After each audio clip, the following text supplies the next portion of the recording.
Metro রেলের ভাড়া নির্ধারণ করেছে কর্তৃপক্ষ।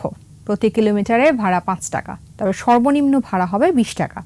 অর্থাৎ মেট্রো রেলে উঠলে একজন যাত্রীকে গুনতে হবে কমপক্ষে ২০ টাকা।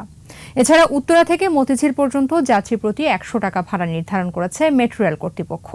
যুদ্ধাহত মুক্তিযোদ্ধাদের ভাড়া মওকুফ থাকবে। ভাড়ায় রেয়াত পাবেন বিশেষ চাহিদা সম্পন্ন মানুষরাও। মেট্রো রেলের প্রদর্শনী ও তথ্যকেন্দ্রের উদ্বোধন শেষে এসব জানিয়েছেন সড়ক পরিবহন ও সেতু মন্ত্রী ওবায়দুল কাদের। রিপোর্টে বাকিটা জানাচ্ছেন মোহাম্মদ নুরুন নবী। আসছে বিজয় দিবসে রাজধানীতে মেট্রো রেলের বাণিজ্যিক পরিচালনা শুরু হচ্ছে।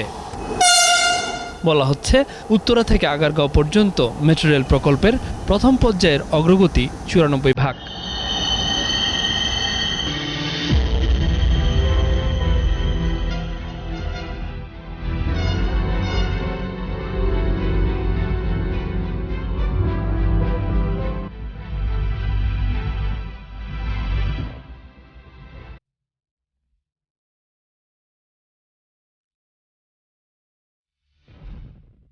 চলতি বছর ডিসেম্বরেই রাজধানীবাসী মেট্রো রেলে চড়ার সুযোগ পাবে। তার আগে নগরবাসীকে প্রস্তুত করার জন্য উত্তরার দিয়াবাড়িতে এরকম একটি প্রদর্শনী কেন্দ্র খোলা হলো। এর মধ্য দিয়ে মেট্রো রেলের চড়া, টিকিট কাটা এবং সব ধরনের সতর্কতামূলক যে ব্যবস্থাগুলো সেগুলো অনুশীলনের সুযোগ পাবে।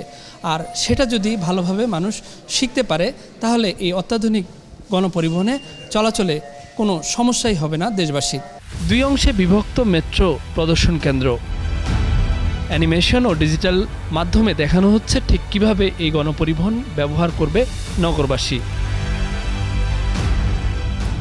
আবার রেপ্লিকায় সরাসরি উঠে আসল মেট্রো রেল চড়ার পরিবেশ সচক্ষে দেখা যাবে। বসার আসন কেমন, দরজা কিভাবে থাকবে বা আটকাবে, কিংবা দাঁড়িয়ে কিভাবে ভ্রমণ করা যাবে সবই জানা যাবে। মঙ্গলবার এই প্রদর্শনী ও তথ্য কেন্দ্রের উদ্বোধন করলেন সড়ক পরিবহন ও সেতু মন্ত্রী। ভাড়া প্রতি কিলোমিটার ৫ টাকা, সর্বনিম্ন ভাড়া ২০ টাকা। উত্তরা হতে কমলাপুর পর্যন্ত ভাড়া ১০০ টাকা। যুদ্ধাহত মুক্তিযোদ্ধারা ভাড়া মওকুফ পাবে। জানান, দেশের প্রথম পাতাল মেট্রো রেল এমআরটি লাইন 1-এর টেন্ডার প্রক্রিয়া শেষ পর্যায়ে। খুব শীঘ্রই ৩১ কিলোমিটার এই পাতাল রেল প্রকল্পের নির্মাণ কাজ উদ্বোধন করবেন প্রধানমন্ত্রী।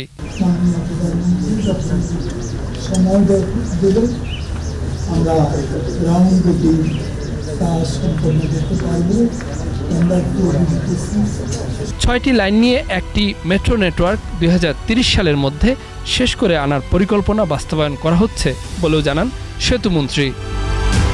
মোহাম্মদ নুরুন নবী, একুশে টেলিভিশন, ঢাকা।